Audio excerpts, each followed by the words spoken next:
إنما يخشى الله من عباده العلماء.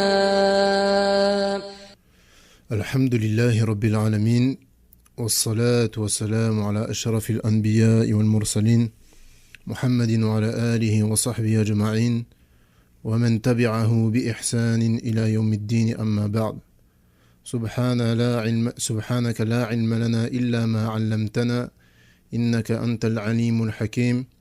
اللهم علمنا ما ينفعنا وانفعنا بما علمتنا إنك أنت على كل شيء قدير. On est donc dans la 7e assise del Mu'taqad as-Sahih, de l'explication de la croyance authentique de l'imam Abdus Salam ibn Barjas rahimahullah ta'ala. فيقول رحمه الله تعالى الإيمان برسله.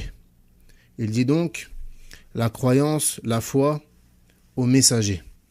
Donc après avoir expliqué ce qu'était la foi en Allah, en ses anges, en ses livres, vient le pilier de la foi aux messagers.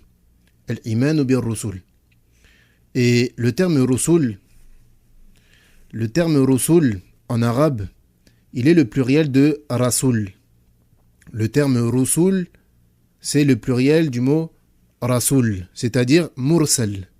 Yani al-Mursal, c'est celui, dans la langue arabe, qui est envoyé afin de transmettre une information. Ça, c'est dans la langue arabe. Al-Mursal, ou bien Al-Rasul, c'est celui qui est envoyé pour transmettre une information. Quant à la définition dans la religion, ce terme, il désigne une personne à qui une révélation a été faite et qu'elle doit transmettre.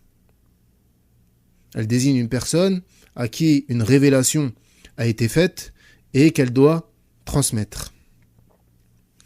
قال رحمه الله تعالى الإيمان برسله يكون بالتصديق الجازم بأن الله قد بعث في كل أمة رسولا يدعوهم إلى عبادة الله وحده لا شريك له والكفر بما يعبد من دونه.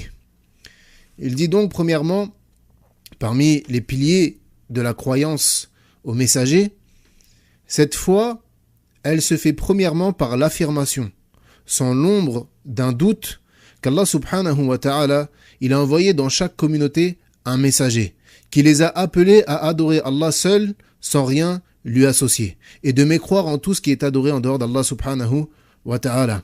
Comme le dit Allah subhanahu wa ta'ala, وَلَقَدْ بَعَثْنَا فِي كُلِّ أُمَّةٍ رَسُولًا أَنِ اعْبُدُوا اللَّهَ وَاجْتَنِبُوا الطَّاغُوتَ. Il dit, selon la traduction approximative, nous avons envoyé dans chaque communauté un messager pour leur dire adorez Allah et écartez-vous du taghut. Il dit également subhanahu wa ta'ala im min ummatin illa khala fiha nadhir. Il dit il n'est pas une nation, une communauté qui n'ait déjà eu un avertisseur. Donc ces deux versets, ils nous montrent que Allah subhanahu wa ta'ala, il a envoyé dans chaque communauté un messager. Et comme on l'a vu lorsqu'on a parlé de la croyance au livre, on a vu que chaque messager était venu avec quoi ? Avec un livre. Donc Allah subhanahu wa ta'ala, il a envoyé dans chaque communauté un messager avec un livre. Pourquoi ? Pour leur dire d'adorer Allah seul d'un culte sincère et éloignez-vous, écartez-vous du taghut, yani de tout ce qui est adoré en dehors d'Allah subhanahu wa ta'ala. ثم يقول رحمه الله تعالى وأن جميعهم صادقون مصدقون بارون راشدون كرام بررة أتقياء أمنا هداة مهتدون وأنهم بلغوا رسالات الله جميعا. Il dit deuxièmement le fait de croire que tous ces messagers sont véridiques et reconnus comme tels parmi leur peuple, qu'ils sont bienfaisants, qu'ils cheminent sur la droiture, qu'ils sont généreux, bons, pieux, dignes de confiance, qu'ils guident vers le droit chemin et qu'ils sont eux-mêmes bien guidés. Et le fait de croire également fermement qu'ils ont tous, sans exception, transmis les messages divins qui leur ont été confiés. Donc ça, c'est notre croyance également vis-à-vis des messagers. Le fait de croire qu'ils sont tous véridiques et reconnus comme tels parmi leur peuple. Et certaines personnes, ils peuvent dire, mais certains peuples, ou même dans chaque peuple, il y en a qui ont mécru en leurs messagers. Mais à la base, la croyance qu'ils avaient, ou bien la perception qu'ils avaient de ce messager, c'est qu'il était digne de confiance. Comme le prophète, alayhi salatu wassalam, avant qu'il reçoive la révélation, il était surnommé As-Sadiq al-Amin, le véridique, le digne de confiance. Et une fois qu'il a reçu la révélation, ils ont dit, c'est un fou, c'est un poète, c'est un sorcier, c'est un devin, etc. Mais à la base, ils étaient reconnus comme tels. Ils étaient connus dans leur peuple, tous comme étant véridiques. Donc on croit qu'ils sont véridiques, reconnus comme tels parmi leur peuple, qu'ils sont bienfaisants, qu'ils cheminent sur la droiture, qu'ils sont généreux, bons, pieux, dignes de confiance, qu'ils guident vers le droit chemin et qu'ils sont eux-mêmes bien guidés.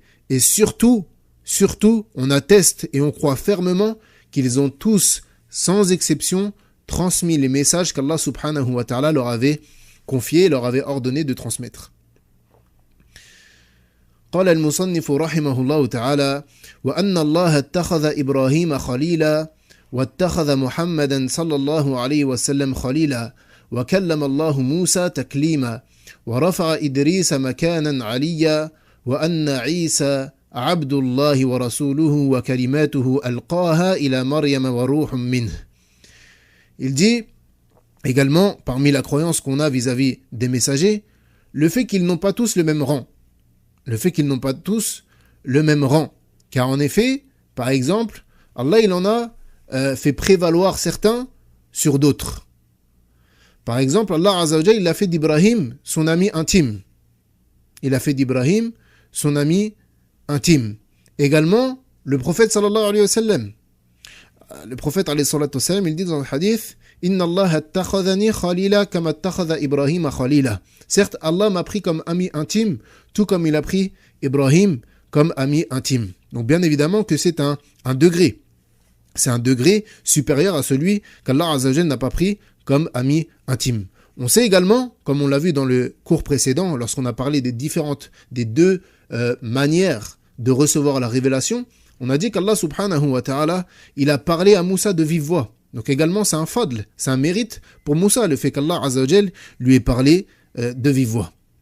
Également qu'il a élevé Idriss à un rang élevé, et que Isa est l'adorateur d'Allah et son messager, et qu'il est la parole d'Allah insufflée à Maryam. Car Allah subhanahu wa ta'ala dit kun fakan. Il a dit soit et il a été. Donc il est la parole d'Allah insufflée à Maryam. وأن الله فضل بعضهم على بعض ورفع بعضهم على بعض درجات وأن محمدا صلى الله عليه وسلم سيد ولد آدم يوم القيامة ولا فخر. Donc l'imam rahimahullah ta'ala, il dit ce qu'on vient de dire, yani le fait qu'Allah il en a préféré, il en a fait prévaloir certains sur d'autres et qu'ils n'ont pas tous le même rang. Et il dit wa anna Muhammadan sayyid walidi Adam. Waladi Adam. Il dit que Mohammed, il est le chef, le maître des fils d'Adam yawm al-qiyamah. Et d'ailleurs, qui sont les meilleurs prophètes? Yani on a dit que certains prophètes étaient meilleurs que d'autres. Qui sont les meilleurs prophètes? Il y a 5 prophètes qu'on appelle Ulul Azm. Ulul al-Azm, qui sont Mohammed, Nuh, Ibrahim, Moussa et Isa, alayhimus salam. Donc ces 5 prophètes-là, ils sont ce qu'on appelle Ulul Azm, yani les 5 messagers doués de haute résolution. Ce sont les meilleurs des prophètes. Nuh, yani si on les cite dans l'ordre, Nuh, Ibrahim, Moussa, Isa et Mohammed, alayhimus salam. Donc ils sont les meilleurs des prophètes. ثم قال المصنف رحمه الله تعالى وأن دعوتهم من أولهم إلى آخرهم اتفقت في أصل الدين وهو توحيد الله تعالى بألوهيته وربوبيته وأسمائه وصفاته. قال تعالى إن الدين عند الله الإسلام وقال ومن يبتغي غير الإسلام دينا فلن يقبل منه وهو في الآخرة من الخاسرين. Donc il dit également qu'on a pour croyance que les prêches des messagers, du premier d'entre eux jusqu'au dernier, se rejoignent tous sur le fondement de la religion. Taïb, c'est quoi ce fondement? توحيد الله تعالى بألوهيته وربوبيته وأسمائه وصفاته. Ce fondement, c'est l'unicité d'Allah subhanahu wa ta'ala dans l'adoration, dans la seigneurie, ainsi que dans ses noms et dans ses attributs. Donc tous les prêches, du premier messager jusqu'au dernier, ils avaient tous la même base, le même fondement. Le fond du message, c'était, comme on l'a dit, وَلَقَدْ بَعَثْنَا فِي كُلِّ أُمَّةٍ رَسُولًا أَنِ يَعْبُدُوا اللَّهَ وَاجْتَنِبُوا الطَّاغُوتَ. Et on a envoyé dans chaque communauté un messager pour leur dire adorez Allah, écartez-vous du Taghut. Donc ça, c'est le message de tous les messagers. Il n'y a pas un messager qui est venu à un peuple sans qu'il n'appelle à cela. Ce qui a différé entre les messagers et leurs messages, ce sont les législations. Yani le fait qu'Allah subhanahu wa ta'ala, il a autorisé telle chose pour telle communauté et qu'il l'a rendu illicite pour une autre. C'est ça qui diffère dans le halal et dans le haram. Mais en ce qui concerne les bons comportements, yani tous les bons comportements, yani les messagers les ont appelés à cela.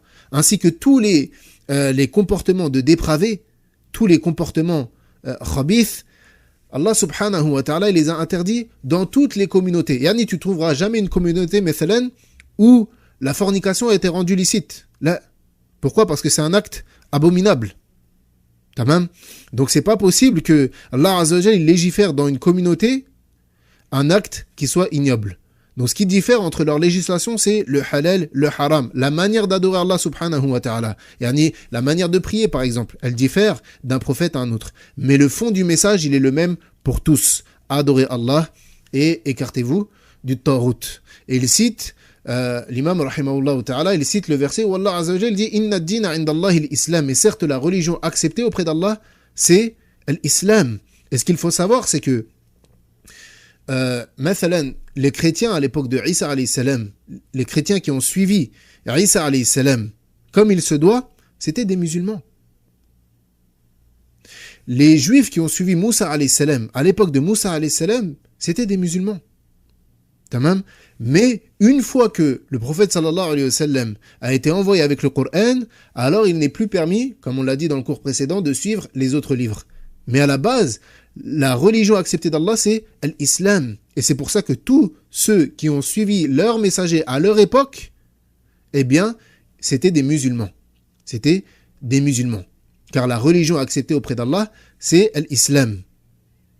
Donc, ce qu'il faut savoir, c'est que le mot islam, il a deux sens. Le sens général et le sens particulier. Le sens général, c'est que c'est la religion avec laquelle Allah Azza wa Jalla a envoyé chaque prophète, chaque messager. Avec l'islam. Et à partir du moment où le prophète sallallahu alayhi wa sallam a été envoyé, alors le sens de l'islam, il prend un autre sens. Et Ani, ce sont les suiveurs uniquement de Mohammed sallallahu alayhi wa sallam, qui est venu avec la religion de l'islam. Également, il dit, l'imam rahimahullah ta'ala, en citant le verset, وَمَنْ يَبْتَغِ غَيْرَ الْإِسْلَامِ دِينًا فَلَنْ يُقْبَلَ مِنْهُ وَهُوَ فِي الْآخِرَةِ مِنَ الْخَاسِرِينَ. Il dit, celui qui suit une autre voie que l'islam, ou bien une autre religion que l'islam, alors ça ne sera pas accepté de lui. Et il sera dans l'au-delà parmi les perdants. Et encore une fois, ce verset, il est une preuve de la nullité des autres religions à partir du moment où le prophète alayhi salatu wassalam a été envoyé comme messager pour l'humanité tout entière. ثم يقول رحمه الله تعالى وعدد الرسل 315 والأنبياء 124,000 ثبت ذلك في الأحاديث عن رسول الله صلى الله عليه وسلم من حديث أبي أمامة ومن حديث أبي ذر. Il dit ensuite, et concernant le nombre des messagers, ils sont au nombre de 315. Et concernant le nombre des prophètes, ils sont au nombre de 124 000. Il y a 315 messagers et 124 000 prophètes. Et il dit la preuve de cela est un hadith de Abu Dhar où il questionna le prophète alayhi salatu wassalam sur le nombre des prophètes et celui-ci lui a répondu 124 000 prophètes et 315 messagers. Savoir qu'il y a divergence chez les gens de science pour savoir est-ce que ce hadith est authentique ou non, est-ce qu'il remonterait véritablement jusqu'au prophète sallallahu alayhi wa sallam ou non. Ala kulli hal. Ici, une notion très importante. On parle ici de messagers et de prophètes. On dit 315 messagers, 124 000 prophètes. Taïb. Du coup, est-ce qu'il y a une différence entre un prophète et un messager? يقول المصنف رحمه الله تعالى: والفرق بين الرسول والنبي أن النبي هو الذي ينبئه الله وهو ينبئ بما أنبأ الله به، فإن أرسل مع ذلك إلى من خالف أمر الله ليبلغه رسالة من الله إليه فهو رسول. وأما من كان إنما يعمل بالشريعة قبله ولم يرسل هو إلى أحد يبلغه عن الله رسالة فهو نبي وليس برسول. Il dit le messager. Donc du coup, il y a une différence entre le messager et le prophète. Il dit le messager qu'on appelle Rasoul. Le messager qu'on appelle Rasoul. C'est un homme qu'Allah Azza wa Jal a choisi parmi les hommes, auquel il a été révélé une nouvelle législation et qui a reçu l'ordre de la transmettre à un peuple afin qu'il les appelle au tawhid. Donc le messager, c'est celui qui est envoyé avec une nouvelle législation, avec un nouveau message. Et il dit, et le prophète qu'on appelle Nabi, c'est un homme qu'Allah Azza wa Jal a également choisi parmi les hommes et qui a également reçu l'ordre de transmettre la religion. Mais à la différence du messager, lui, il n'est pas envoyé avec une nouvelle législation. À la différence du messager, il n'est pas envoyé avec une nouvelle législation, mais plutôt il appelle à la législation qui est antérieure à lui. Il appelle à la législation qui est antérieure à lui. Donc le peuple à qui il est envoyé, ils ont déjà reçu une révélation. Ils ont déjà reçu une révélation, ils ont déjà un livre, et ce prophète-là, il vient revivifier la législation sur laquelle ils sont déjà.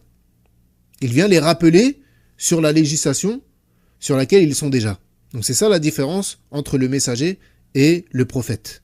Le messager, il vient avec une nouvelle législation, un nouveau livre, des nouvelles lois. Tandis que le prophète, lui, il vient faire revivre et il appelle et il juge avec les lois qui étaient là avant lui, le livre qui était là avant lui. À savoir que du coup, la base, c'est la prophétie. Donc tout messager est forcément prophète. Car à partir du moment où il reçoit une révélation, il devient prophète. Après, si il reçoit une nouvelle législation, un nouveau livre, alors dans ce cas-là, il est messager. Il est prophète et messager. Tandis que le prophète n'est pas forcément messager. Yani tout messager est forcément prophète. Mais ce n'est pas tout prophète qui est forcément messager.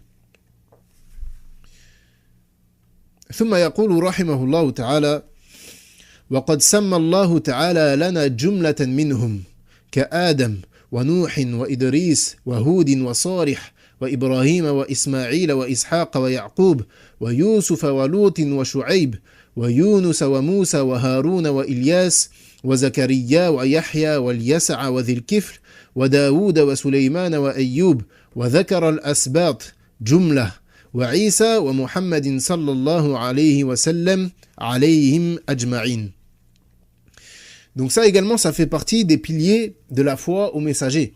Le fait de croire en particulier aux prophètes dont on nous a cité le nom, dont le nom nous est connu. Donc il dit, l'imam, rahimahullah, et Allah nous a mentionné le prénom de certains d'entre eux, yani de certains prophètes, comme Adam, Nuh, Idris, Hud, Salih, Ibrahim, Ismaïl, Ishaq, Yaqub, Yusuf, Lut, Shu'aib, Yunus, Moussa, Haroun, Ilyas, Zakaria, Yahya, Eliasa, Dhul-Kifl, Daoud, Suleyman, Ayyub, Al-Asbat.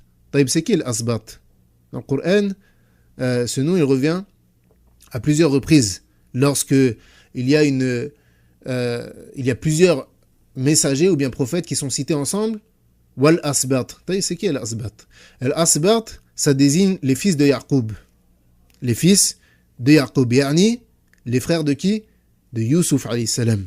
Yani les frères de Youssouf alayhi salam se sont devenus des prophètes par la suite. Donc Al-Asbat, ça désigne qui? Ça désigne les fils de Yaqub. Yaqub qui était le père de qui? De Youssouf. Donc ce sont les frères de Youssouf alayhi salam. et il cite également Isa et Mohammed. Naam. يقول رحمه الله تعالى فنؤمن بجميعهم تفصيلا فيما فصل الله وإجمالا فيما أجمل الله ونؤمن بأن جميع الرسل والأنبياء بشر مخلوقون ليس لهم من خصائص الربوبية شيء قال تعالى قل إنما أنا بشر مثلكم يوحى إلي أنما إلهكم إله واحد وقال تعالى قالت لهم رسلهم إن نحن إلا بشر مثلكم ولكن الله يمن على من يشاء من عباده وما كان لنا أن نأتيكم بسلطان إلا بإذن الله وعلى الله فليتوكل المؤمنون وقال تعالى قل لا أملك لنفسي نفعا ولا ضرا إلا ما شاء الله ولو كنت أعلم الغيب لاستكثرت من الخير وما مسني السوء إن أنا إلا نذير وبشير لقوم يؤمنون. Donc il dit rahimahullah ta'ala, on croit de manière générale à ce qui nous est venu de manière générale. Et comme on a cité pour les anges ainsi que pour les livres et également, comme on le dit aujourd'hui, pour les messagers. Comme on a dit pour les anges, cette règle-là, j'avais dit, retenez-la bien. Pourquoi ? Parce qu'on va en avoir besoin pour les anges, pour les livres et pour les messagers. Donc le fait de croire de manière générale à ce qui nous est venu de manière générale et de manière détaillée à ce qui nous est venu de manière détaillée. C'est-à-dire qu'on croit, comme lorsqu'on a donné les caractéristiques de tous les prophètes parmi leurs qualités, ça on croit que c'était pour tous les prophètes, c'est général pour tous les prophètes. Mais il y a des choses qu'on sait de manière détaillée, comme le prénom. On sait le nom de certains prophètes et il y en a d'autres qu'on ne sait pas. Comme Allah Azza wa Jal dit dans le Coran, certes, nous avons envoyé avant toi des messagers et il en est dont nous t'avons raconté l'histoire. Et il en est dont nous ne t'avons pas raconté l'histoire. Donc certains messagers, on nous a raconté l'histoire et d'autres non. À savoir que le messager dont on nous a le plus mentionné l'histoire dans le Coran, c'est Moussa alayhi salam. Moussa alayhi salam, son histoire est racontée en détail dans plusieurs sourates du Coran. Il dit également, donc parmi les fondements de la croyance aux messagers, croire que tous les prophètes et messagers ne sont que des hommes, des créatures d'Allah, et que bien entendu, ils n'ont aucune part dans la seigneurie ni dans l'adoration. Comme Allah Azza wa Jal dit dans les versets qu'on a cités, dit ô Mohammed, je suis en fait qu'un être humain, comme vous. Il m'a été révélé que votre divinité est une divinité unique. Également, il dit dans le verset qu'on a cité, leurs messagers leur dirent, certes, nous ne sommes que des humains, comme vous, mais Allah favorise qui il veut parmi ses serviteurs, et il ne nous appartient pas de vous apporter quelques preuves, si ce n'est par la permission d'Allah. Et c'est en Allah que les croyants doivent placer leur confiance. Il dit également, dit ô Mohammed, je ne détiens pour moi-même ni profit ni dommage, sauf ce qu'Allah veut. Et si je connaissais l'inconnaissable, j'aurais eu des biens en abondance et aucun mal ne m'aurait touché. Je ne suis pour les gens qui croient qu'un avertisseur et un annonciateur. Je ne suis pour ceux qui croient qu'un annonciateur et un avertisseur. Et ça nous met en garde contre une chose. Ça nous met en garde contre une chose. C'est que certaines personnes, ils pensent que certains pieux, certains saints, ou certains pieux ou certains saints, ils ont une part dans la volonté. Ils pensent qu'ils peuvent te faire obtenir un bien ou bien repousser de toi un mal. Ya subhanallah. Le prophète, Allah Azza wa Jal, il dit au prophète sallallahu alayhi wa sallam de dire qu'il ne détient pour lui-même ni profit ni dommage, sauf ce qu'Allah veut. Comment une personne en dessous du prophète sallallahu alayhi wa sallam, qui est la meilleure personne qui a foulé cette terre, elle peut avoir une part dans la volonté de ce qui se passe de ce qui se passe fi samawati wal ard, si le prophète sallallahu alayhi wa sallam n'a pas ce fadl et cet honneur. Comment est-ce qu'une autre personne que le prophète sallallahu alayhi wa sallam peut avoir cet honneur ou bien ce mérite en dehors de lui sallallahu alayhi wa sallam? Et d'ailleurs, celui qui étudie la sira Et c'est pour ça qu'étudier la vie du prophète, alayhi salatu wassalam, wallahi, c'est d'une importance capitale pour le musulman. Il y en a beaucoup de ces problèmes, et beaucoup des situations dans lesquelles il va tomber, il va trouver des réponses. Il va même trouver un réconfort. Puisque le prophète sallallahu alayhi wa sallam, il est passé par toutes les épreuves possibles. Tu as perdu un enfant, le prophète sallallahu alayhi wa sallam a perdu des enfants. Tu as perdu une épouse, le prophète sallallahu alayhi wa sallam, il a perdu son épouse Khadija. Tu as été touché par la sorcellerie, le prophète sallallahu alayhi wa sallam a été touché par la sorcellerie. Ta famille te rejette, le prophète sallallahu alayhi wa sallam a été combattu par son peuple. Il a été expulsé du lieu où il est né. Il a dû émigrer de l'endroit où il est né. C'est-à-dire que toutes les monsibas, toutes les catastrophes qui peuvent te toucher, toutes les épreuves, sache que le prophète sallallahu alayhi wa sallam t'a déjà devancé dans cela. Tu as perdu un parent, le prophète sallallahu alayhi wa sallam, il est né orphelin. Son père, il est né avant même qu'il naisse. Son père, il est né avant même qu'ils naissent. Tu as des parents qui sont mécréants, le prophète sallallahu alayhi wa sallam, ses 2 parents, ils sont mécréants.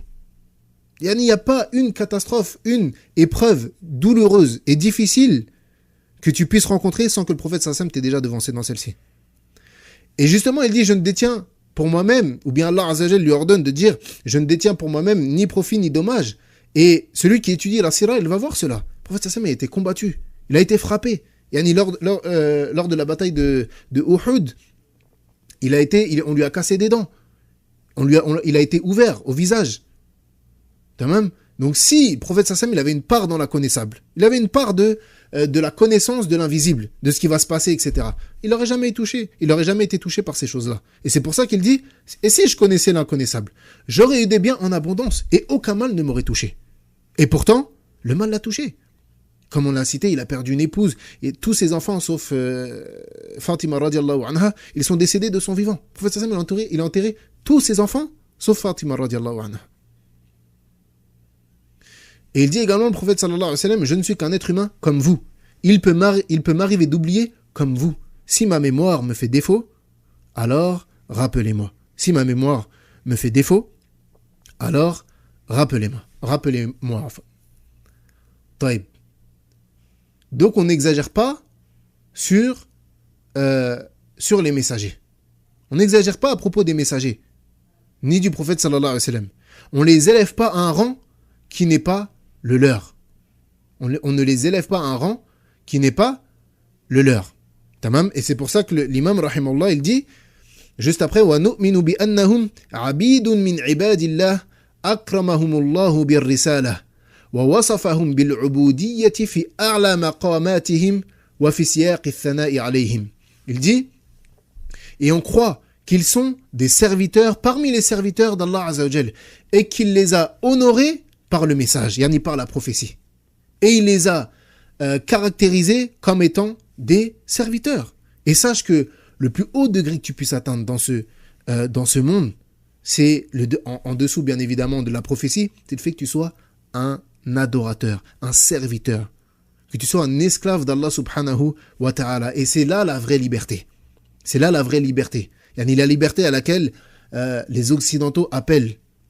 La vraie liberté, elle n'est pas dans le fait de faire ce que tu veux. Parce que sache que lorsque tu suis tes passions et tu obéis à tout ce que tu veux faire, en réalité, tu n'es pas libre. Sache qu'en vérité, tu es soumis. À qui? À ton nefs. Tu es soumis à tes passions. En réalité, ceux qui disent « moi je suis libre, je fais ce que je veux », yani, c'est pas ça la liberté. Là, tu es enchaîné. Tu n'es pas libre. Pourquoi? Parce que tu es soumis à qui? À tes passions. La vraie liberté, c'est dans l'adoration d'Allah subhanahu wa ta'ala. C'est ça la vraie liberté. C'est ça la vraie liberté. Naam. Donc, on n'élève pas les messagers à un rang qui n'est pas le leur. Naam, on dit que ce sont les meilleurs des créatures. Ce sont les meilleurs des hommes qui ont foulé cette terre-là. Mais ils n'ont aucun droit à l'adoration. Et c'est pour ça qu'on voit l'erreur de ceux, Mathalan, qui vont à Médine, devant la tombe du prophète, alayhi salatu wassalam, et qui l'invoquent. Shirk.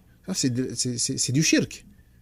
Et le prophète, sallallahu alayhi wa sallam, tu ne l'invoques pas. Le seul qui mérite l'invocation, c'est Allah subhanahu wa ta'ala, comme on l'a éclairci au début du livre, où le prophète, alayhi salatu wassalam, il dit « Ad-du'a » l'invocation, c'est l'essence même de l'adoration. L'invocation, c'est un acte d'adoration. Il ne convient pas de faire un acte d'adoration pour autre qu'Allah subhanahu wa ta'ala. Donc, les messagers, ils ont un rang élevé. Ils ont le plus haut rang qu'on puisse atteindre dans cette dunya. Mais, par contre, on ne leur voue aucun acte d'adoration.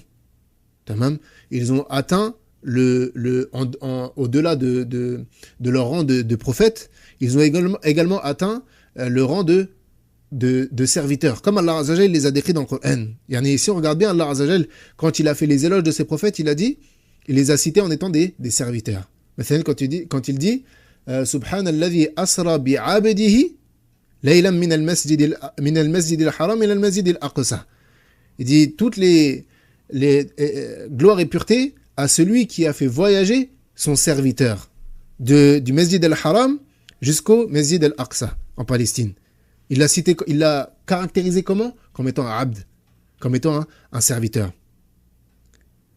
Également, il dit à propos de Nuh alayhi salam, wa kana abdan shakura, et il était un serviteur reconnaissant.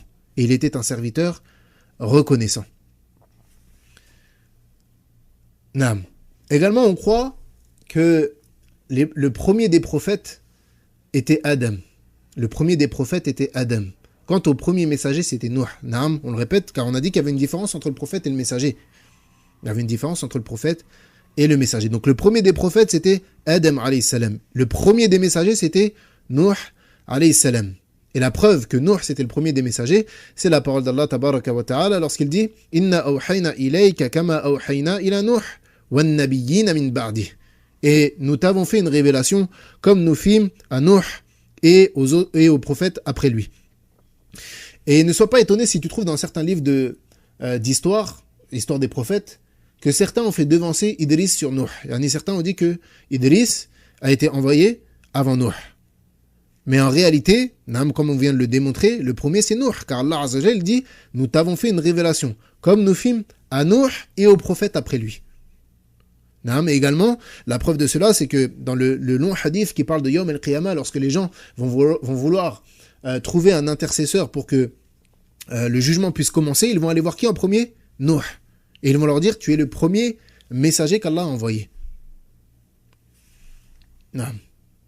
قال المصنف رحمه الله تعالى ونؤمن بأن الله تعالى ختم الرسالات برسالة محمد صلى الله عليه وسلم فأرسله إلى جميع الثقلين الإنس والجن كما قال تعالى قل يا أيها الناس إني رسول الله إليكم جميعا وقال تعالى وما أرسلناك إلا رحمة للعالمين وقال تعالى وما أرسلناك إلا كافة للناس بشيرا ونذيرا ولكن أكثر الناس لا يعلمون.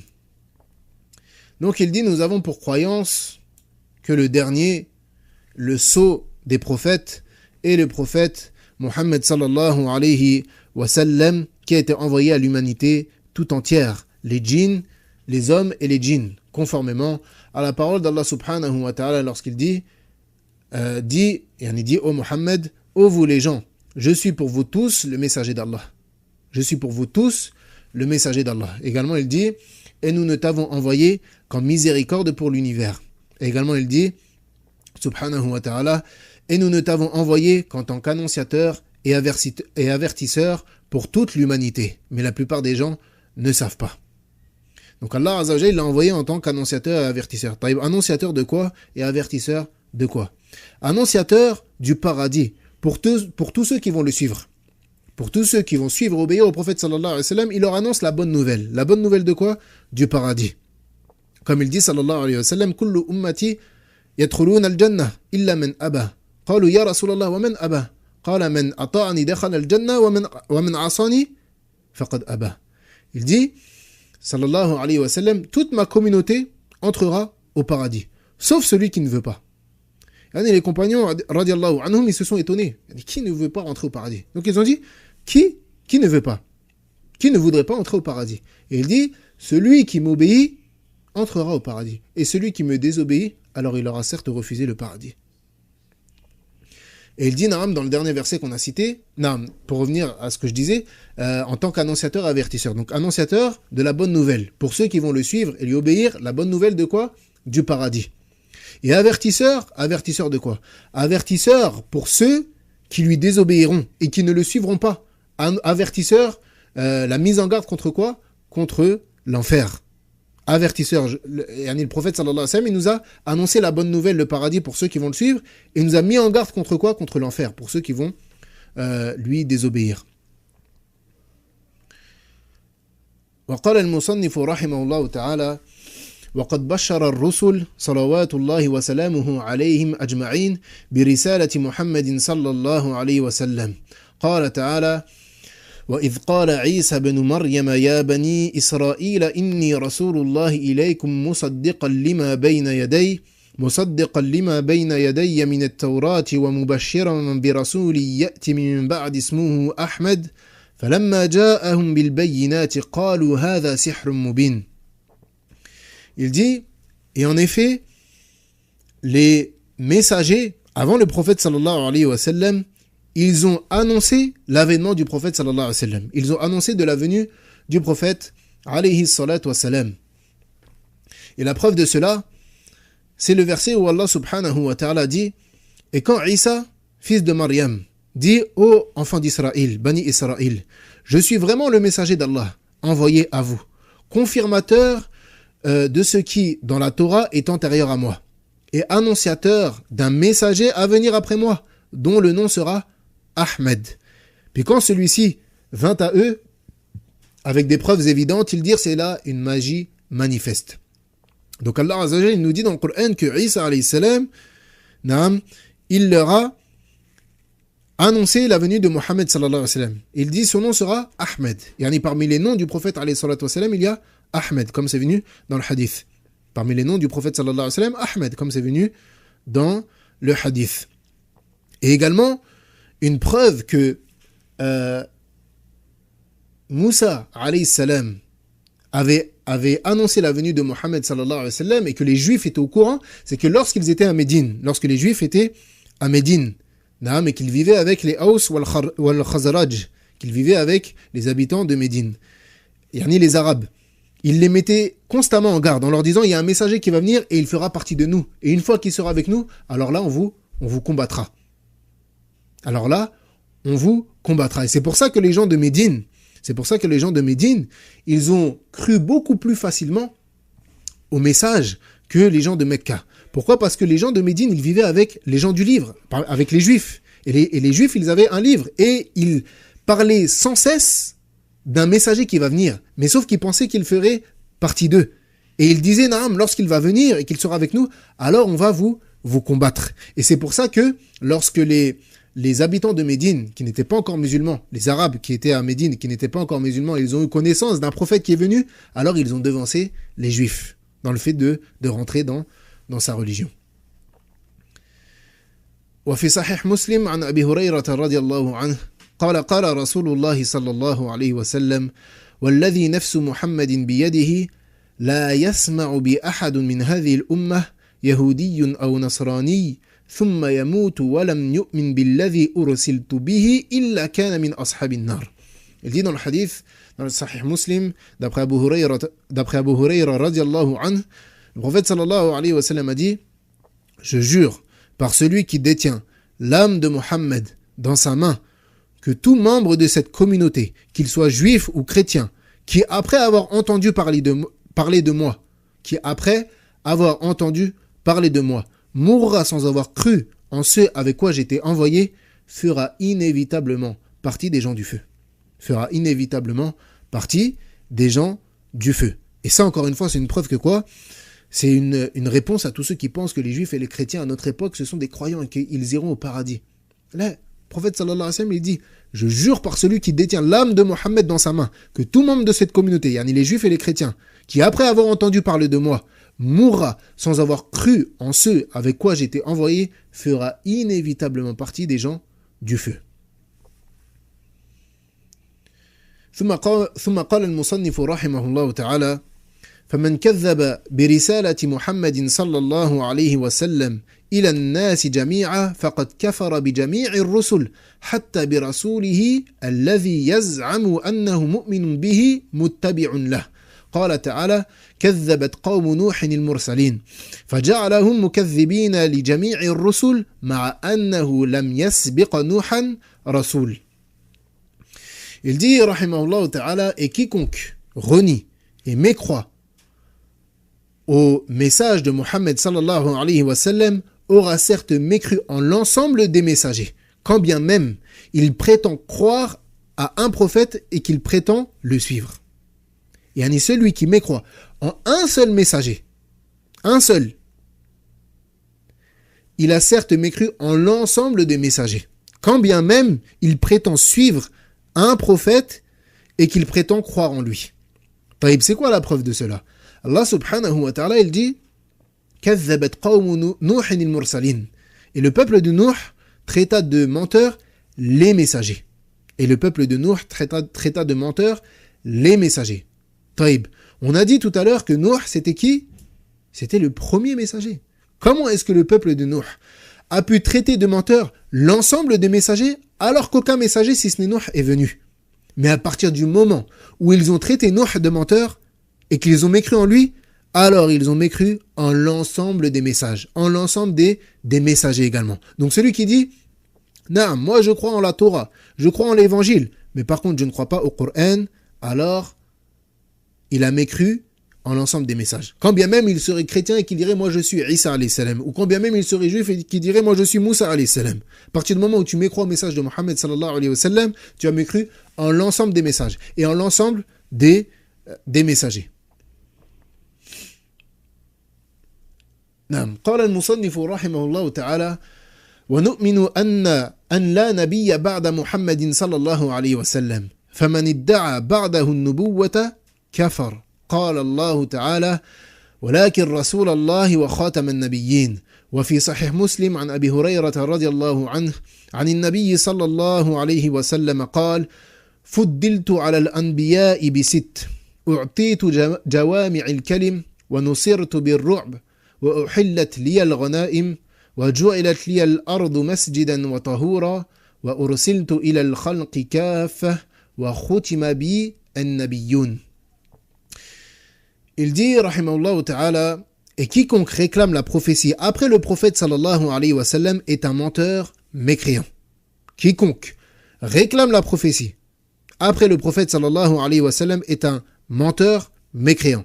Et la preuve de cela, c'est la parole d'Allah subhanahu wa ta'ala qu'on a citée lorsqu'il dit « Mohammed n'a jamais été le père de l'un de vos hommes, mais le messager d'Allah est le dernier des prophètes. » Donc celui qui prétend, celui qui réclame la prophétie après le prophète sallallahu alayhi wa sallam, il a démenti le Coran. Allah azza wa jalla dit dans le Coran que le prophète, que Mohammed sallallahu alayhi wa sallam, c'est le dernier des prophètes. Et également le prophète sallallahu alayhi wa sallam, il dit dans un hadith, il dit, j'ai été préféré aux autres prophètes à travers 6 choses. On a préféré, il dit, j'ai été préféré aux autres prophètes à travers 6 caractéristiques, à travers 6 choses. On m'a octroyé les paroles concises ayant beaucoup de sens. Et le prophète, alayhi salatu wa sallam, il avait la capacité de parler avec très peu de mots, mais de dire énormément de choses. Il disait très peu de mots, mais qui avaient énormément de sens. Ce qu'on appelle Jawami' al-Kalim. Des paroles très concises avec beaucoup de sens. Et c'est pour ça que tu trouves certains hadiths qui sont très courts, mais l'explication, elle fait des pages, voire un livre. Également, il dit, on m'a donné la victoire sur mes ennemis par la frayeur semée dans leur cœur. Et Allah Azza wa Jalla, il a accordé la victoire au prophète sallallahu alayhi wa sallam en temps de guerre, avant même qu'il combatte. Car il dit, on m'a donné la victoire sur mes ennemis par la frayeur semée dans leur cœur. Et Allah Azza wa Jalla, il faisait descendre la peur dans le cœur des ennemis du prophète alayhi salatu wa sallam avant même la guerre. Également, il dit, les butins de guerre m'ont été rendus licites. Parce qu'on comprend que les butins de guerre dans les autres communautés n'étaient pas licites. Les armes, le bétail, les animaux, les femmes et les enfants, tout ça, ça fait partie du butin de guerre. Tamam, qui n'était pas licite aux autres communautés, mais qui a été rendu licite à la communauté de Mohammed sallallahu alayhi wa sallam. Également, il dit, la terre a été faite pour moi lieu de prière et purifiante. La terre a été faite pour moi lieu de prière et purifiante. Pourquoi? Parce que nous, là-bas, c'est que le musulman, il peut prier n'importe où. À partir du moment où l'endroit, il est pur, il peut prier n'importe où, sauf quelques exceptions. Non, mais là-bas, c'est que la terre entière, tu peux prier sur la terre entière. Où que tu sois, dehors, à l'intérieur, etc. Alors que dans les autres communautés, ils devaient prier dans un endroit bien précis. Donc il dit la terre a été faite pour moi lieu de prière. On peut prier n'importe où, sauf certaines exceptions. Et purifiante également. Yani il parle ici de quoi? Tayammum, les ablutions sèches. La personne qui n'a pas la capacité, qui ne trouve pas d'eau, ou qui est dans l'incapacité d'utiliser l'eau, elle fait le tayammum, les ablutions sèches avec de la terre. Donc la terre a été faite pour moi, lieu de prière et purifiante. Il dit, j'ai été envoyé à l'ensemble de la création et c'est par moi que les prophètes ont été clôturés. Donc c'est ce qui nous intéresse ici dans ce hadith. Il dit, et c'est par moi que les prophètes ont été clôturés. قال المصنف رحمه الله تعالى: ومن كذب برسالة أحد من الأنبياء والمرسلين فقد كفر بإجماع المسلمين. قال تعالى: إن الذين يكفرون بالله ورسله ويريدون أن يفرقوا بين الله ورسله ويقولون نؤمن ببعض ونكفر ببعض ويريدون أن يتخذوا بين ذلك سبيلا أولئك هم الكافرون حقا وأعتدنا للكافرين عذابا مهينا والذين آمنوا بالله ورسله ولم يفرقوا بين أحد منهم أولئك سوف يؤتيهم أجورهم وكان الله غفورا رحيما. Il dit, ceux qui ne croient pas en Allah et en ses messagers et qui veulent faire scission entre Allah et ses messagers, ils veulent distinguer entre Allah et ses messagers et qui disent, nous croyons en certains d'entre eux, certains messagers, mais nous ne croyons pas en d'autres, et qui veulent prendre un chemin intermédiaire entre la foi et la mécréance. Les voilà les vrais mécréants. Et nous avons préparé pour les mécréants un châtiment avilissant. Donc il dit, Allah subhanahu wa ta'ala dans ce verset, que ceux qui croient en une partie des messagers et qui mécroient en une autre partie, il dit, les voilà les vrais mécréants. Et nous avons préparé pour les mécréants un châtiment avilissant. Et il dit ensuite, et ceux qui croient en Allah et en ses messagers et qui ne font point de différence entre ces derniers, voilà ceux à qui il donnera leur récompense et Allah est pardonneur et miséricordieux. Taïb. On a terminé avec l'explication de la foi au messager. Donc pour résumer, rapidement, la foi au messager, elle repose sur plusieurs piliers. Premièrement, on a dit le fait de croire qu'Allah il a envoyé dans chaque communauté un messager. Deuxièmement, le fait de croire à toutes leurs qualités, leurs caractéristiques, qu'on a citées également. Troisièmement, le fait d'avoir pour croyance que tous les messagers, ils avaient le même prêche. Leur prêche, ils se rejoignaient tous sur le fondement de la religion, qui est l'unicité d'Allah subhanahu wa ta'ala. Également, le fait de croire en particulier aux prophètes dont le nom nous a été connu, avec tous les noms des prophètes qu'on a cités pendant le cours. Également, le fait de croire que tous les prophètes et messagers ne sont que des hommes, et qu'ils ne méritent en rien l'adoration. Donc, ne pas exagérer à propos de leur rang, mais plutôt leur donner la place qu'ils ont. Et également, on a dit le fait que celui qui mécroit en une partie des messagers ou bien en un seul, il aura certes mécru en tous les messagers. Comme à notre habitude, on va citer certains bienfaits pour celui qui concrétise cette croyance-là. Donc, celui qui concrétise la croyance au messager, cela va engendrer des bienfaits sur lui. Quels sont ces bienfaits? Premièrement, le fait de reconnaître la miséricorde d'Allah subhanahu wa ta'ala et l'attention qu'il porte à ses serviteurs. Car en effet, il leur a envoyé des messagers qui leur montrent la voie d'Allah subhanahu wa ta'ala et leur indiquent comment l'adorer. Car la raison humaine ne peut concevoir cela. Comme on l'a dit lorsqu'on a parlé des livres, on a dit que c'était une miséricorde de la part d'Allah azza wa jalla de nous avoir envoyé des livres avec des lois. Pourquoi? Parce qu'Allah azza wa jalla, il veut qu'on l'adore et il nous montre comment l'adorer. Il nous dit ce qui est halal, ce qui est haram. Donc on sait la voie à prendre pour pouvoir parvenir à sa satisfaction. Et également, l'envoi des messagers, c'est une miséricorde. Pourquoi? Parce qu'on a un messager qui nous transmet cette religion. Et on a un exemple à suivre. On est comme certains parmi les polythéistes, ils demandaient pourquoi est-ce qu'on ne nous a pas envoyé un ange? Parce que si on nous avait envoyé un ange et que cet ange nous avait dit de faire telle ou telle chose, il y a certaines choses, peut-être on aurait dit mais c'est un ange, il peut faire ça, nous on ne peut pas le faire. Parce que lui c'est un ange. Mais Allah azza wa jalla, de par sa hikmah, de par sa sagesse, il nous a envoyé un homme. Donc là on ne peut pas dire oui mais le prophète sallallahu alayhi wa sallam faisait des choses que nous on ne peut pas faire. Là, le prophète sallallahu alayhi wa sallam c'était un homme. Et nous sommes des hommes également. Donc ce qu'il faisait, on doit faire au mieux pour pouvoir le faire, pour pouvoir le suivre. Mais également parmi les bienfaits engendrés, le fait de remercier Allah subhanahu wa ta'ala pour cet énorme bienfait, le fait de nous avoir envoyé un messager, un modèle à suivre. Également parmi les bienfaits, le fait de remercier, d'aimer les messagers et de les respecter, de faire leurs éloges, correspondant à leur statut. Car comme on l'a dit, ce sont les messagers d'Allah subhanahu wa ta'ala et ils l'ont adoré de la meilleure des façons et on a en eux les meilleurs des modèles. Et ils ont transmis le message qui leur avait été ordonné de transmettre. Naam. Taïb. On va regarder s'il y a des questions, Inch'Allah.